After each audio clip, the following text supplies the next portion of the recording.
All right, well, thanks everybody for joining us here today. My name is Greg Stiegel. I am the Operations Director here at Renewable Energy Alaska Project, and yeah, really excited about our program today. I'm going to do a short intro here, and then we'll just jump right into the panel discussion. So first, I just want to do a land acknowledgement. I'm working from my home here in Anchorage, which is on the traditional and current lands of the Dena'ina people. The REAP staff live and work on the ancestral and current lands and territories of the Dena'ina, Otna, and Tlingit. We acknowledge the thousands of years of stewardship of these lands and waters and life. I'd like to invite all of you to just drop into the chat where you're coming from. At the bottom of the screen, you can click the chat function and just share where you are. And if you know your native lands that you're on, if you're unsure of the native lands you're on, there's a little link on this slide here, native-land.ca, and you can go and zoom into where you live and it'll show you the native lands that you're on. So while people are dropping those into the chat, I just want to run through a few housekeeping items. First, actually on the chat, make sure you select all panelists and attendees when you're chatting so everybody can see it. Otherwise, just the panelists see what you're typing. So yeah, we've got a great lineup of panelists today. And we're gonna start with a short presentation followed by a little discussion, and then we're gonna leave 20 minutes for questions at the end of the event. I do want to encourage everybody to ask questions during the event, while we're discussing things and when things come up. At the bottom of the screen, you'll see a little Q&A button. Please use the Q&A feature to ask your questions. We'll be collecting them throughout the event. We might answer a few live, but we'll be saving them that way. So yeah, to ask your questions just in the Q&A box, feel free to ask away during the event, and we'll get to them at the end if we don't get to them during our discussion. I mentioned the chat box, so feel free to use that during the event as well if you have a useful link or some other information you'd like to share that you don't want asked during the event. Feel free to use the chat function. We'll also be recording this webinar, or we are recording it, and we'll be releasing it after. So yeah, if you want to watch it again or share it with anybody that might find it interesting, you'll be receiving an email after the event that'll have a link to the YouTube version of this, so you can share it readily. So yeah, I'm just going to do a quick little intro on REAP for those of you who don't know who we are, and then we'll just jump into things. Broadly speaking, REAP works on advancing the use of clean energy in Alaska, and we define clean energy as renewable energy and energy efficiency. REAP is a 501c3 nonprofit organization that was founded in 2004. We often talk about our work in the framework of these 4 pillars here. Technology is the one area that we don't work directly in. We don't have engineers on staff or anything like that, although we do work to interpret some technology into our other 3 areas that we do work. So our work falls in the following 3 pillars, and I'm just going to highlight a few initiatives that we are working hard on in each of these areas. On the funding side of things, we're working hard on establishing a green bank in Alaska. This would be a funding mechanism specifically for clean energy projects that would leverage some small amount of public money with private investments. And we've seen a lot of good progress on that in recent months. On the policy front, we've been working very hard on a voluntary effort to establish an electric reliability organization, or an ERO, for the rail belt electric grid. We believe that a well set up ERO will bring great efficiencies to the largest electric grid in the state, and will ultimately create more opportunities to bring grid scale renewables to consumers in the future. Our discussion today on PCE is definitely a part of our policy efforts as well recently and in the past. And then lastly, but certainly not least, the bulk of our staff work in this people pillar. Half of our staff is dedicated to K through 12 STEM education and teacher trainings. And we also work on lots of collaborative efforts throughout the state, one of which is the Alaska Network for Energy Education and Employment, which focuses on workforce development. And we also work with the Sustainable Southeast Partnership, or SSP, which has a holistic view on community development focused in Southeast Alaska. I would encourage everybody to head over to our website, realaska.org. We've got a full list of all of our initiatives there, and you can learn a lot more about what we're working on. So with that, I'd like to jump into the event. I'm just going to give a very brief intro on our panelists, and then turn it over, and we'll have a brief presentation, and then jump into the discussion. So first, we'll be hearing from Meera Kohler. Meera is the President and CEO of Alaska Village Electric Cooperative, or AVEC, which is a nonprofit utility serving 58 rural Alaskan communities. We also have Chris Rose. Chris is the founder and executive director of REAP, which I just talked about. And then we have Sam Cotten. Sam is a former Alaska State Legislator. He was elected to the Alaska House of Representatives in 1975 and served in both the House and the Senate until 1992, including one session as Speaker of the House. Sam served as the chair on the Alaska Public Utility Commission from 1996 to 1999, and was also appointed the Alaska Department of Fish and Game Commissioner in 2014 by Governor Walker. So I'm gonna stop sharing my screen, and yeah, thanks everybody for attending, and I'm gonna turn it over to Meera to do a little more introduction on what she's working on, and then she's got a short presentation on some PCE kind of basics. Thank you, Greg, much appreciated. So many of you know me. I have been sort of scrolling through the list of all of the participants. There are 95 of them now, which is quite impressive. And I know you all came to visit with Sam Cotten, but I'm going to take your time to start with. I am, as Greg said, the President and CEO of Alaska Village Electric Co-op. I've been doing that since the year 2000. I actually started out in the electric utility industry in Cordova in 1979. And I am actually an immigrant from India, having arrived in this wonderful state in 1976. So I have been playing in the electric utility arena since, as I said, 1979, almost 42 years now. So I have been a part of the PCE program from the very beginning, because that's what we did back in the early 80s and subsequent to that. So I am going to give you what I hope is going to be a relatively short presentation.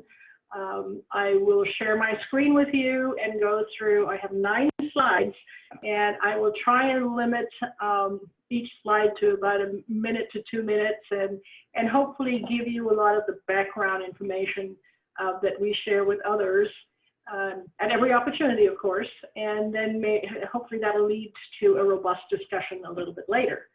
So with that, let me share my screen.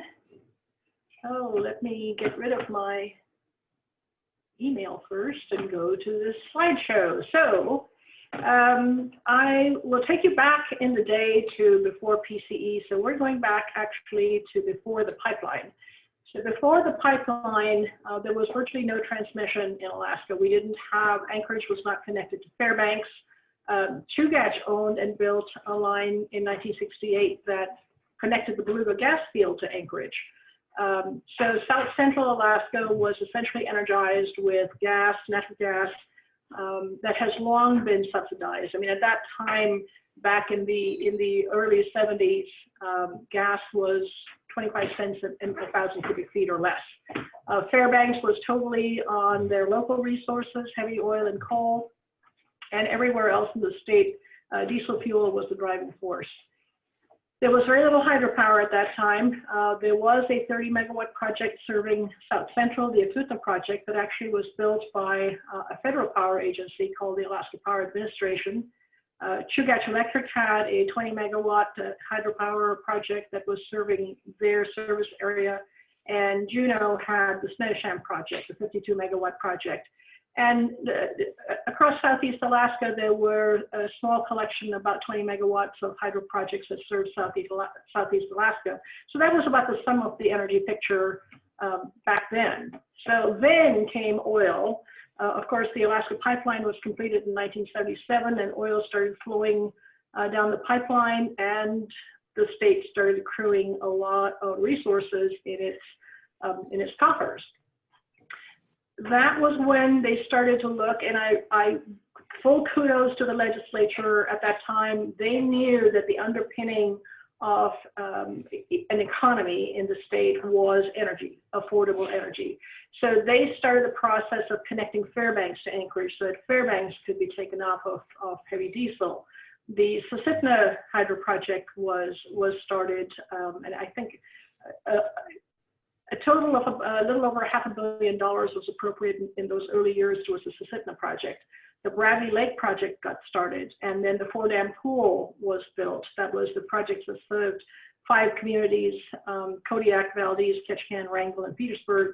And an exhaustive study was initiated to identify what we could find that would reduce the cost of power in rural Alaska. During all of this, we ran into the oil embargo in the late 70s, and as a result, the cost of diesel fuel really skyrocketed. Those of you that were driving vehicles in those days would remember that gas was not only expensive, but very hard to come by, and it was rationed, and people had to wait in lines for it. My husband has all kinds of horror stories about that. But that triggered the first power cost assistance programs in rural Alaska. So in 1980, there was a program that they called the Power Production Cost Assistance Program that was designed specifically for diesel utilities that were experiencing high cost of diesel. And it was aimed towards reducing that cost of diesel only. It didn't look at all the other elements of the cost to serve rural Alaska. That program was only designed as a stopgap measure, and then it was replaced by the Power Cost Assistance Program in 1981. That program was intended to self-extinguish in 5 years. So in 1984, after it was determined through these studies that there simply was not a viable alternative for rural Alaska, the existing Power Cost Assistance Program was dramatically changed into the Power Cost Equalization Program. So when that was established, what it was intended to do, and it's still in statute, it applied to utilities that had used diesel fuel to generate at least 75% of their power in 1983, the calendar year prior to when the legislature was considering this. And the program was intended to lower the cost of power for a certain number of kilowatt hours. It was 750 at that time, to the average of the cost of electricity in Anchorage, Fairbanks, and Juneau. So the floor was set at that time at about 8.5 cents a kilowatt hour. If a utility experienced cost above 52.5 cents, those were not covered. And as a practical matter, at that time, I don't think there were more than 1 or 2 utilities in the state. What comes to mind, for example, is Lime Village, where the cost of power has always been extremely high because it's a very small community and you have to fly in your fuel. So they were the only ones that were actually impacted by that ceiling.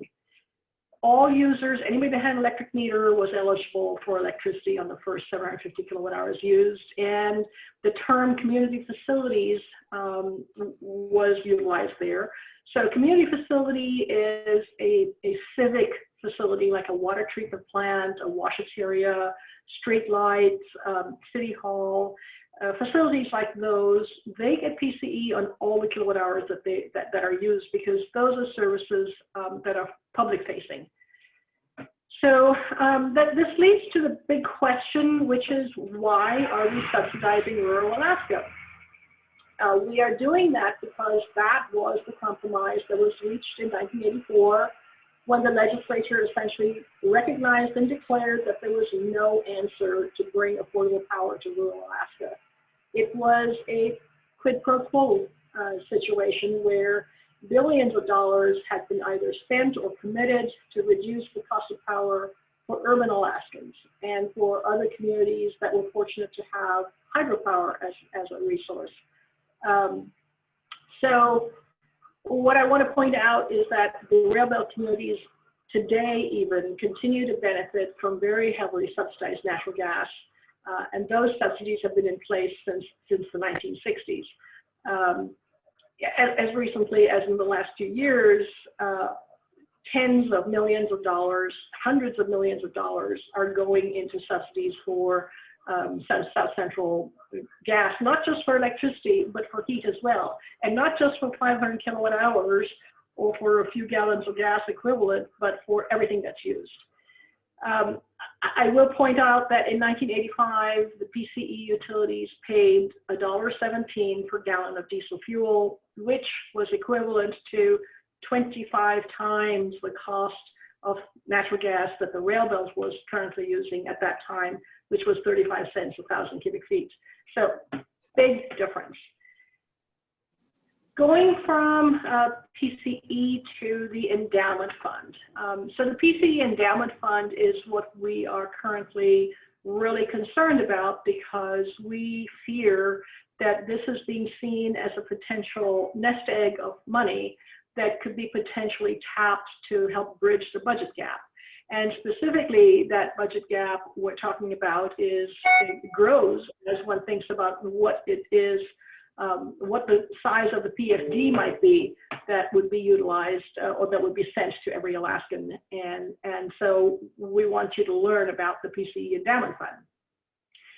So the Endowment Fund was established in the year 2000. And that was following years, 15 years essentially of underfunding. PCE was chronically underfunded, typically anywhere between 10, 15, and 20% of the cost of PCE was essentially lopped off because it was underfunded by the legislature through the legislative process. So every year it was a battle before the legislature to convince them to fully fund the PCE program, and it was unfortunately not successful for all of those years. So again, in the year 2000, as part of an urban-rural compromise, the fund was established, and an initial deposit of $100 million was put into that fund, and that $100 million came from the Constitutional Budget Reserve.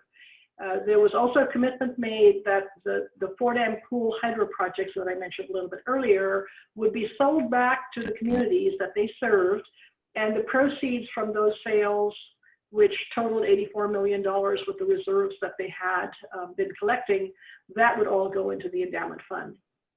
Then there were two additional deposits made in FY07 and FY12. So a total of about $760 million was initially deposited into the fund over the years.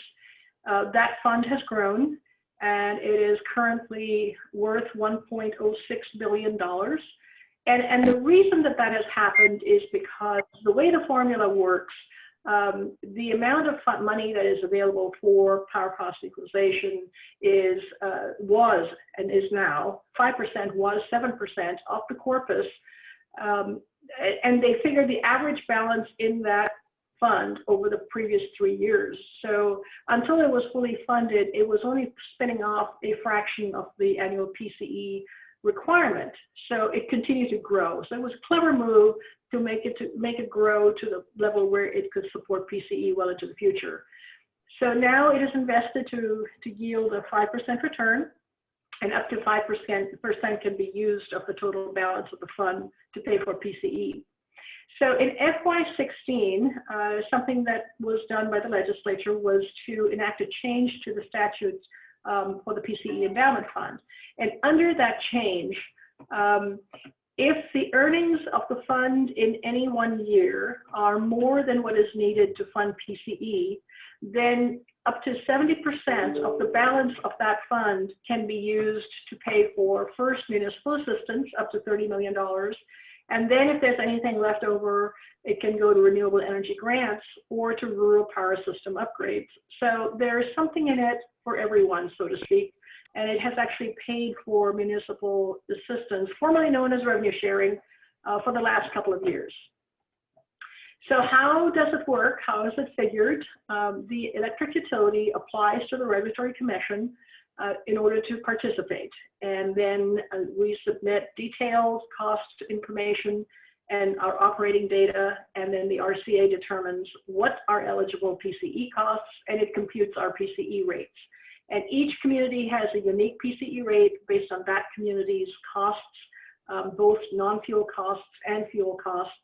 And there are typically 2 or more PCE rates for each community for different blocks of consumers.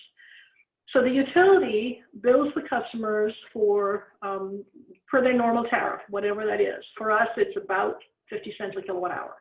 So the customer gets a bill for the total amount, and that bill then reflects a credit, which is the equivalent of the calculated PCE credit for that individual customer.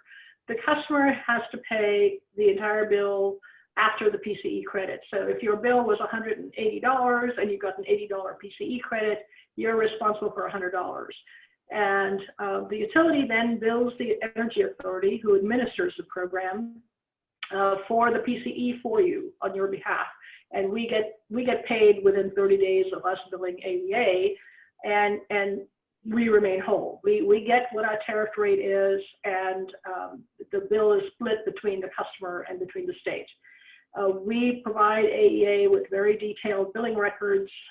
In the case of AVEC, it's 1.5 inches thick, I can tell you, or more. And it's a fairly complicated process. We are required to file an annual update of all of our operating costs with the Regulatory Commission every year, and they redetermine our PCE rate. They also redetermine the PCE rate every time there is a change in the average cost of electricity in Anchorage, Fairbanks, and Juneau. And so they do that calculation every year, and everybody's PCE rate changes according to that. So the most recent update that they did was in June of this year. And that took into consideration what the cost of electricity was as of December 31st of the previous year, and it raised the floor, the PCE floor. I think it's now 20.62 cents or somewhere in that region. So it's gone from 8.5 cents to almost 21 cents since 1985. So just to give you a little perspective of what has changed between 1985, which was the first full year of the PCE program, and 2020, but it really is 2019 because we don't yet have figures for 2020 since we're in it. So the floor is up 143% to the current rate of 20.63 cents. The ceiling has been raised from 52.5 cents to $1 a kilowatt hour. And as a practical matter, I would say that probably 50% of the utilities that are participating in PCE have total costs that are higher than 52.5 cents.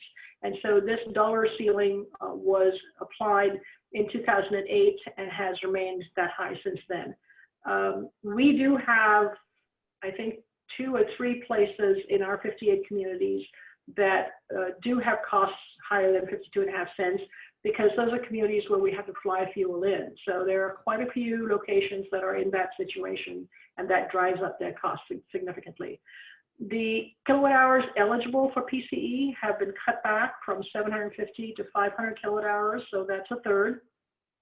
All the commercial customers that originally got PCE on that same threshold no longer get it, so they have gone off the program entirely. So while our fuel cost is up by 127% since 1985, the efficiency is also up 32%. So if you take a look at the actual cost, the fuel cost per kilowatt hour, back in 1985, it was 10.3 cents on average, and last year it was 19.14 cents. Fuel costs per kilowatt hour are only up 34% over that entire period, and I think that's very commendable and very remarkable.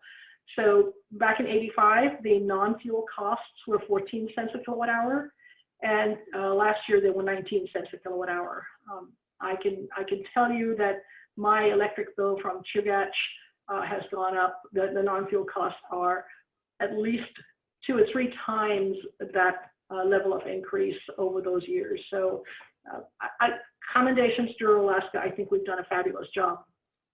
The total program cost in FY86 was $17.8 million compared with FY19 at $28 million. So pretty remarkable. So a lot of numbers over here. I try to keep it, fairly clean.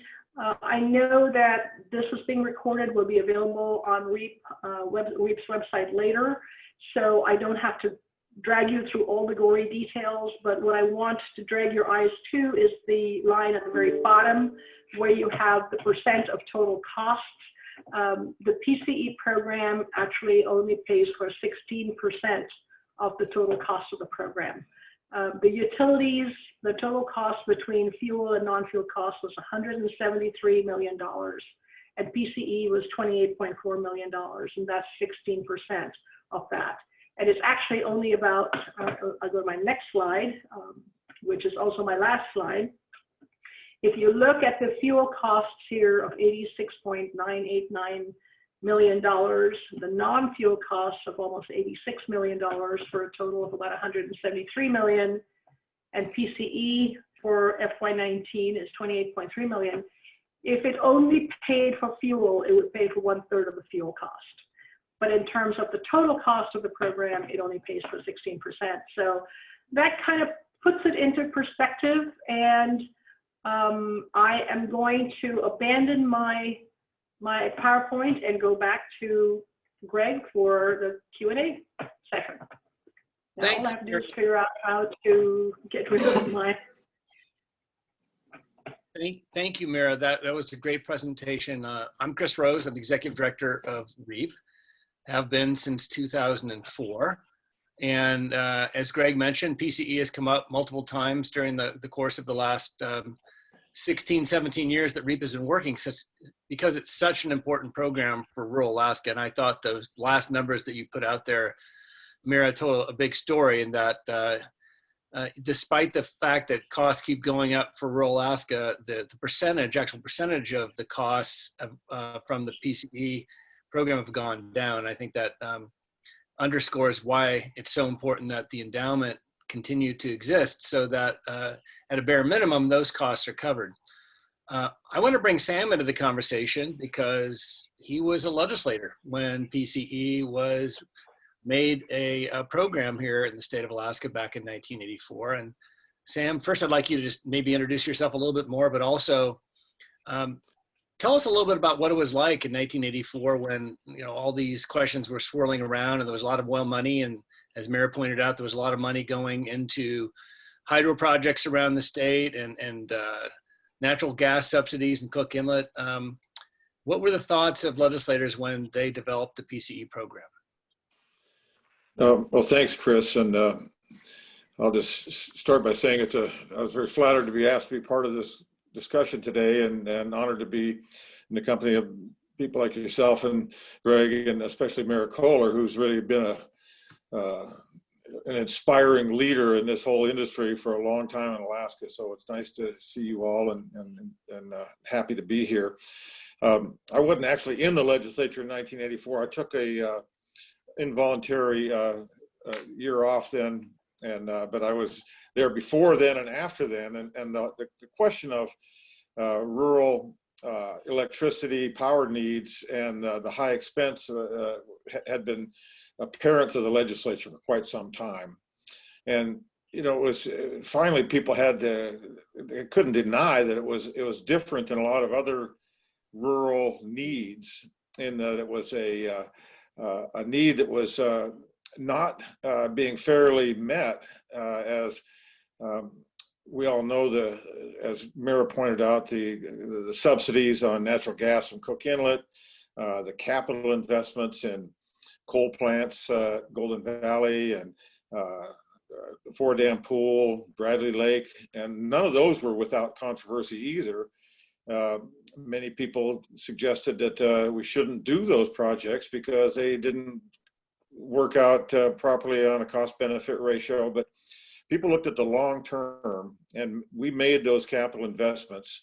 And that's, I think, what the legislature saw with this endowment was a similar capital investment that would provide for the long term. So I think that across the board, across the political spectrum in the legislature, it was recognized that it was not just a need, but it was a fairness issue to assist in the expense of power in rural Alaska on a fairness basis would equate to what we've done for the rest of Alaska. Well, I'm curious, Meera, I know that you were not in Alaska, or maybe you were just getting to Alaska around the same time. And I know you were at Cordova Electric before AVEC. When the PCE program was changed and it reduced the amount of kilowatt hours that each person, each ratepayer could get a PCE payment for, and the commercial customers were taken off PCE altogether, what kind of impacts did some of the communities that you serve see?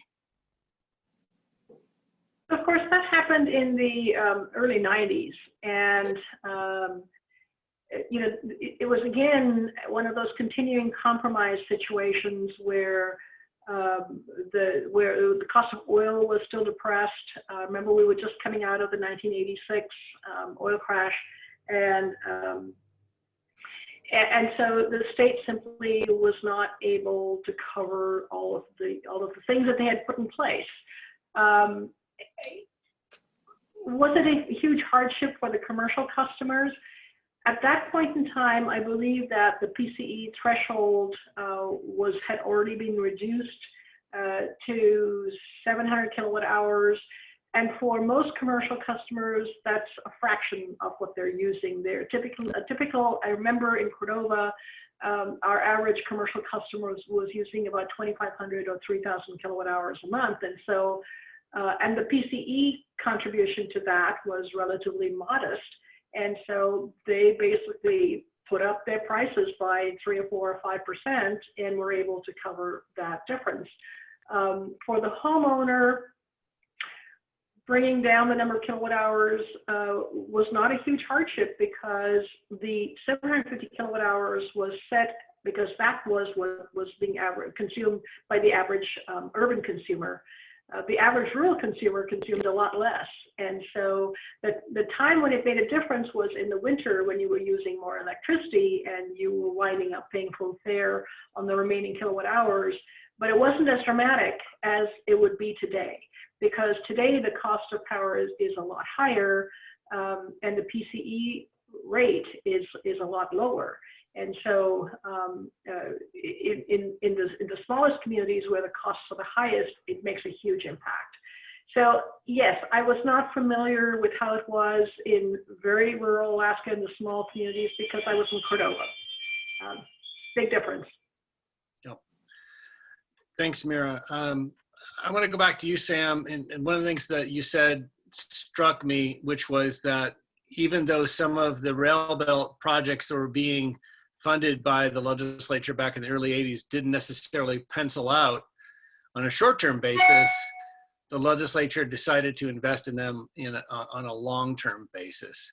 I know, for instance, that I've heard, at least, I wasn't really tracking those conversations too much, but in the early 90s after Bradley Lake went online, people were kind of complaining that 4-cent power seemed really expensive. And that's because natural gas was just so cheap back then. Of course, now Bradley Lake's the cheapest power that we've got on the whole rail belt grid because it's a renewable resource that hasn't changed changed in cost. There's no fuel cost. So maybe, Sam, you could talk a little bit more about some of those big decisions that legislators were making back in the early 80s about the long-term future of the state and why certain programs got funded, projects and programs got funded, and others perhaps didn't. Well, one thing that was different back then, of course, was there was a lot of money on the table that people have been waiting a long time to find funding for, the big needs here in Alaska. So hydro projects enjoyed a lot of popular support just for that very reason, the long-term benefit, even though, for example, on Bradley Lake, our office did a cost-benefit study that showed it would not be a benefit cost-wise had there not already been $90 million invested in the project. So the remaining dollars that were necessary to finish it, the expenditures of those did pencil out. So it was a lot of different people showing their own facts and figures about what may or may not be justified, but the prevailing thought was, in the long term, hydro projects will be a lasting benefit. And they, again, and not just in the case of Bradley Lake, but Terror Lake and Kodiak and the dams in Southeast Alaska as well. And when I was chairman of the Utility Commission, which is the agency that administers the funding for PCE, I think we were constantly being shown, how the program worked, the deficiencies in the funding, but the great benefits to the communities that could now get at least more reasonable prices for their electricity. And even after I left, those jobs, I ended up working in rural Alaska, and a lot of the communities heavily depended upon the PCE funding. And many of them are inspired, like King Cove was inspired to do their own hydro projects, but they still get PCE, but they are proud of the fact that they're one of the communities that had the benefit that others didn't have, and that was hydro resources available in their community. Well, I guess I would ask both you and Meera to chime in on this whole idea of just how important affordable electricity is in rural Alaska and what a difference it's made. And also for you, Sam, who was in the legislature in the late 80s and early 90s before the endowment was created in the year 2000, what do you remember as some of the battles on a year-to-year basis trying to get the PCE program funded at full rate? Well, it's like, any funding that isn't dedicated, and Alaska's constitution allows very few dedicated programs, competes for funding within the legislature. And of course, the rural legislators would always make the PCE funding a priority. And they were typically successful, but there was probably some costs involved, trade-offs and choices they had to make as far as what they were going to prioritize. As a member of the Utility Commission, we ended up and I was a participant in a task force that included legislators and myself and other energy providers that worked with utilities around Alaska. We went to Washington, D.C. trying to figure out a way to get some sort of permanent endowment, some sort of permanent source of funding. And Ted Stevens was very supportive, but cautioned that the days of earmarks were starting to wane. And I think he worked with Robert Byrd out of West Virginia and created in Alaska the Denali Commission. And so that was a potential for a source of funding. But even that really wasn't as secure as what Meera and others finally came up with as far as the endowment. So that's the hope, is that the endowment will remain intact, looked at as a similar commitment as a capital project would have been. And but yeah, no, anytime a program has to compete for funding in the legislature, its level of funding is going to be at risk. Right. Meera, do you want to comment on that before we get to some questions from the audience? And there's been a few already written. I just want to remind folks that there is a Q&A box that you can type in questions, and we'll try to get to as many as we can before 1 o'clock. Meera, any? Actually, I was Why don't you repeat your question, Chris? Because I was actually going through the questions in the Q&A box and starting to answer some of them, so I can do that live whenever you want. Well, I think What was your question? one of the questions that I just wanted to get your comment on was, you know, what do you think would happen if we didn't have the endowment, and what would happen if we didn't even have PCE? I mean, what level of support, even at 16%, how, you know, why is that so important to rural Alaska? Well, boy, you know, PCE is absolutely the underpinning of the economic activity in a village. It is critically important for the residential consumer because it typically reflects close to 50% of the cost of their electricity. So it's the difference between having a $100 electric bill and a $200 electric bill. And that's huge for a community member where their disposable income is really very modest. What is more important even is the community facilities. These very small local governments, the tribal governments and the municipal governments, depend very heavily on PCE. They would not be able to keep their clinic open. They would not be able to pay for streetlights. They would not be able to pay for 1 or 2 people to operate on a part-time basis for City Hall because their electricity costs, their energy costs are so huge. So it is absolutely vital. If PCE were to go away, I think that would send a catastrophic shockwave across rural Alaska, because when you look at it relative to each individual community, if you took the entire PCE payments and divided it up by the number of communities out there, it averages at maybe $60,000, $70,000 a year. So it's a modest sum. But when you put it into perspective, that typically may represent as much as, you know, 10 or 15% of the disposable income of the entire community. So you have to be cognizant of that. If the endowment fund were to go away, you would be back to the annual legislative battle. You would be expecting your legislators to basically trade away all of their stock for a program like PCE. And that simply is not going to happen because there are other needs around the state that have to be balanced. And so you're going to run into a lot of issues with juggling with which pocket you're going to raid what out of and how you're going to cover the expenses to just keep those basic operations going. So it would be catastrophic. Meera, can you comment if you know what the average per capita energy or electricity use has been over the years in rural Alaska? In other words, what's the average per capita electric use from, like, 1985 through today, and what might account for that, and what we might be able to do more of on the efficiency front?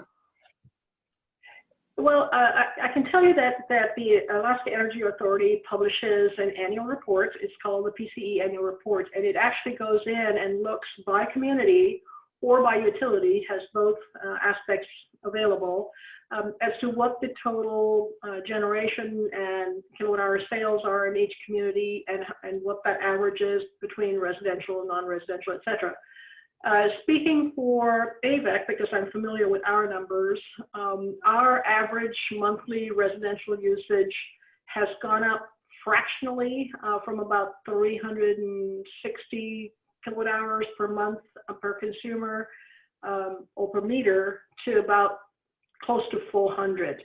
And the reason that has gone up is because you have so much more electronics out in the villages, and you have been putting in water and sewer systems in the villages. And when you put in a water system in a village, one of the side effects of that is that typically a homeowner has a heat tape around the water feed into their home, and that kicks on during the winter to keep water flowing.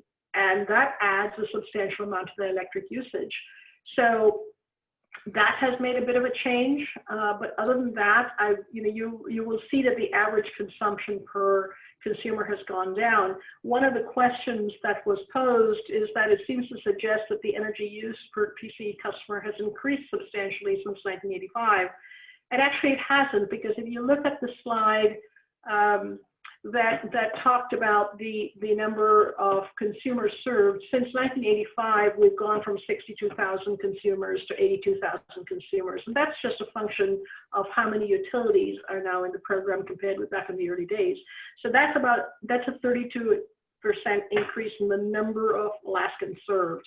The eligible sales have gone from 108 gigawatt hours to 130 gigawatt hours, and that's an increase of 22%, or 20%.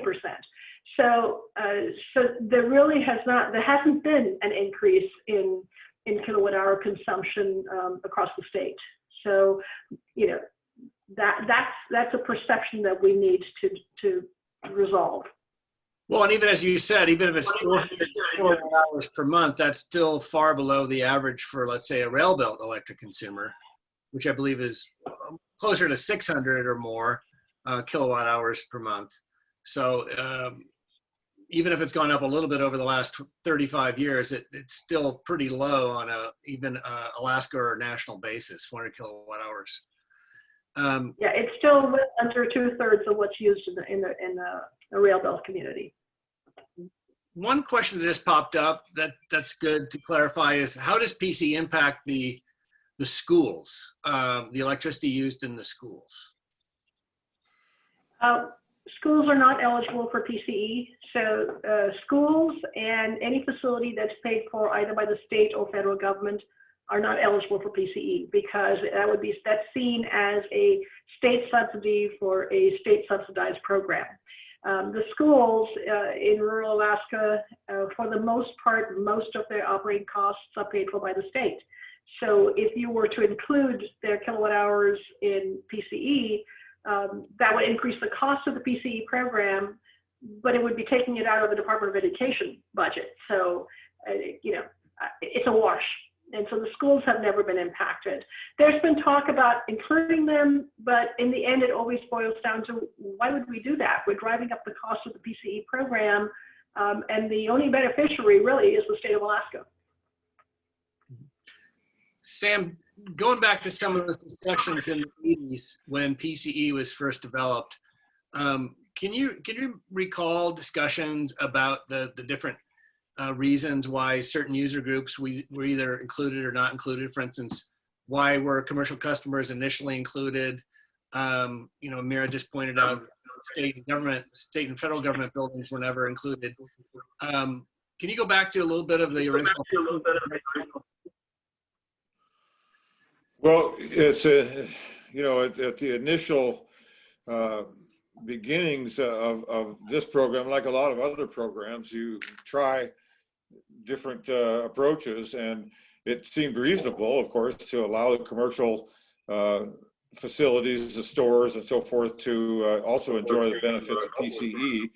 I think later it was a triage, a prioritization of the individual homeowners that were going to benefit, especially if the program's resources were going to be, less to spread out. So I don't think anybody was ever opposed to commercial operations enjoying a similar benefit, but I think that Meera would probably have a better idea of this than I, but I think it was realized that with perhaps a decreased commitment from the state, it was going to prioritize the individual homes. Well, I think you make a good point too about how quickly things are changing. Certainly, we've seen the cost of renewable energy drop precipitously, particularly over the last 10 years on a worldwide and national basis. Things are always a little bit more expensive to do in remote places around the state of Alaska, but we've still seen a lot of renewable energy go into communities, a lot of it through the Renewable Energy Grant Fund that the state legislature developed in 2008. I think there's been about $270 million of state money that's gone to leverage federal and private money to build about projects in about 80 communities. And I know that's that's something that a lot of people would like to see more of, is more renewable energy in rural Alaska in these communities. Meera, do you want to comment on how PCE and renewables interact, and particularly depending on whether that renewable energy project is grant funded or if it's paid for through a loan or some other source? So if a community is eligible for PCE based upon their 1983 statistics in terms of diesel fuel generation, they are still eligible for PCE. So if you look at, for example, Cordova, since I'm familiar with Cordova, Cordova is now close to 90–95% hydro. They have 2 hydro projects that they've developed in the last 30 years, and but their costs of operation are still relatively high. I think that their rates are 37–38 cents a kilowatt hour on average. So they receive PCE and will continue to do so. Now, their PCE share may be somewhat lower because they no longer have the fuel cost, but they have the depreciation cost and the cost of money associated with the hydro project. So those are all eligible expenses. We have wind generation in a number of our villages, and those are not all grant funded. Grant funding is a substantial portion of them, but probably about 20–25% on average of that cost is funded by us through our equity and our debt instruments. So we recognize depreciation and the cost of operation and maintenance of those projects, and those are all PCE eligible costs. So they go into the calculation when PCE rates are being calculated. I had done a very short white paper on how the communities that want to invest in renewables but don't have access to grants or have limited grants are able to basically finance those projects and then use the costs of those projects as a driver to increase their PCE rates. So the PCE winds up picking up a fairly substantial portion of the cost of building those projects. So it is a tool.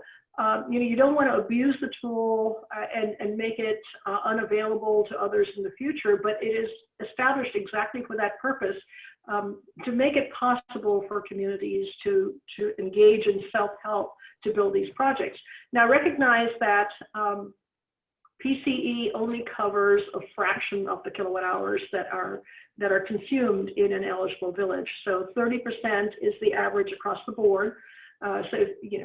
Only 30% of the kilowatt hours sold are eligible for PCE. The other 70% are not. So those consumers and those kilowatt hours are carrying the full cost of electricity. So there are always incentives for the electric utility to try and drive those costs down. I can tell you it's a driving force at AVEC. Our goal is to keep electricity affordable. So anything and everything we can do to drive the cost down is on the table and is always being actively considered. So just to clarify, what you're saying is that some of the renewable energy projects that AVEC has built have been paid for by AVEC, and those costs are non-fuel costs under PCE, and therefore eligible for part of the subsidy, which has in turn helped pick up the cost of some of those projects over time. Exactly.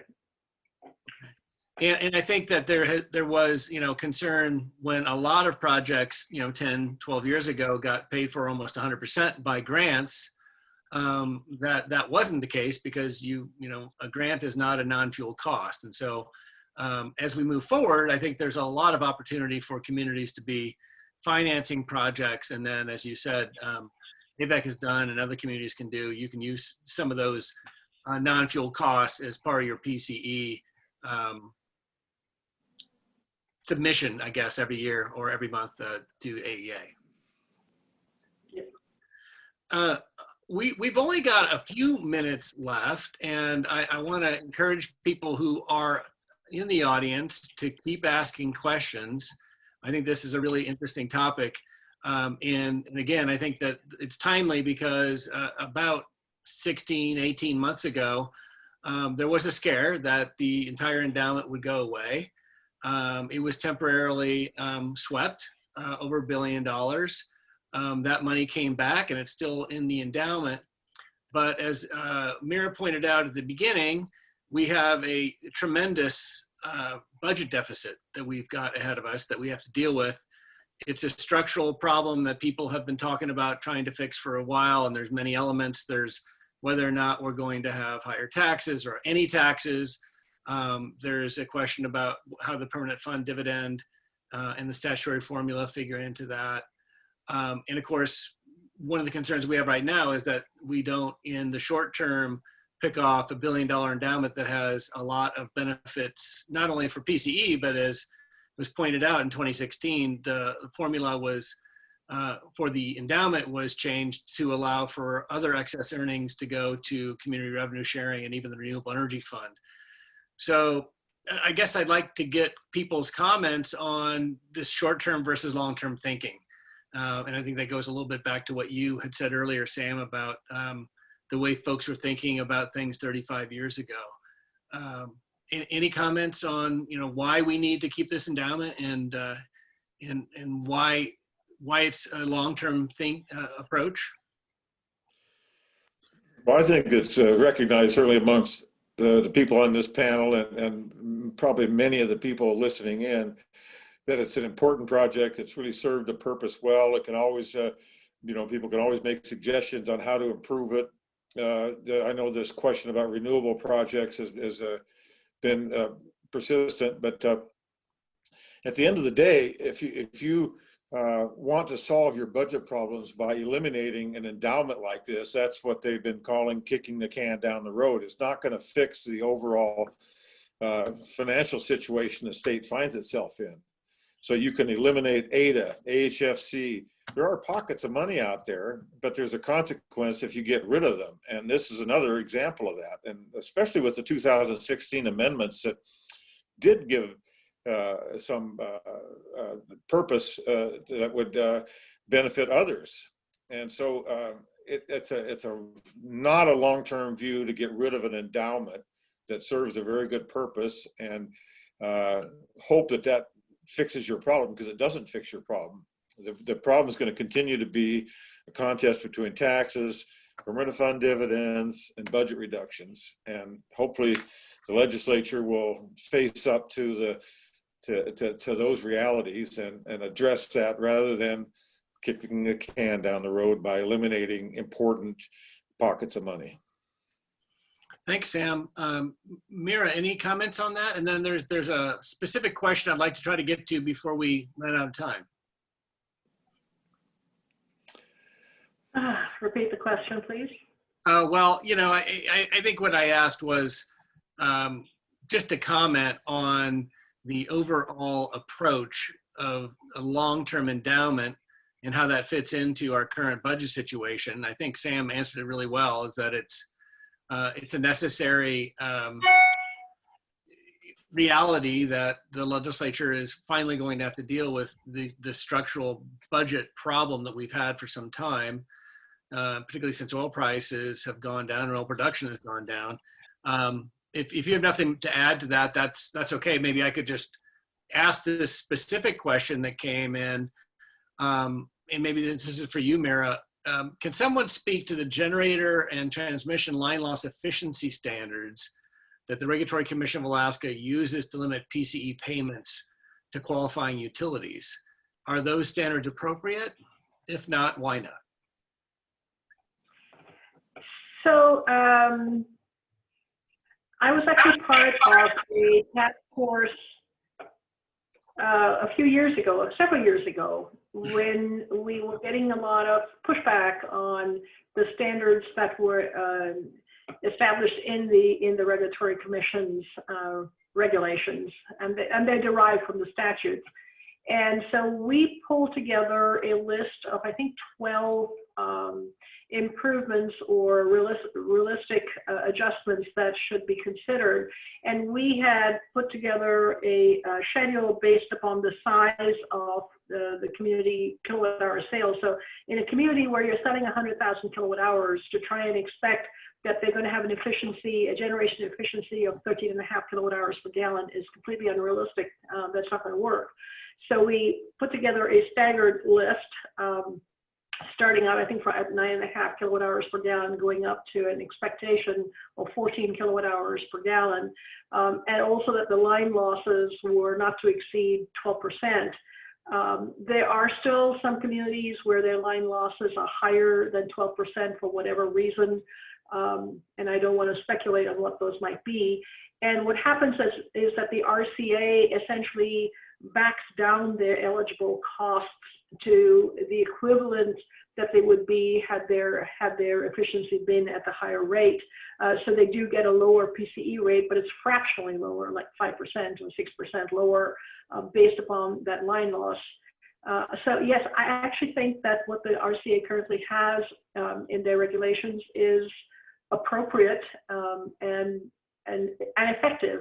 I can tell you that for AVEC, we pay extremely close attention to our line loss standards and our efficiency standards. Every month, we're looking to see if any of those are breaching the requirements, and our average line loss is about 4%. So, you know, you got to remember these are very dense communities. There are other communities that are not as dense. So one of the communities we took on recently, which is Yakutat, has a lot of lines, and so they actually have pretty high line loss, not getting to the 12% threshold, but certainly bumping at the 10% threshold. And so we're very focused on trying to bring those line losses down. So no, I do think that what the RCA has is adequate and appropriate. Thanks, Meera. We unfortunately are out of time. I want to thank Sam Cotten and Meera Kohler for joining us.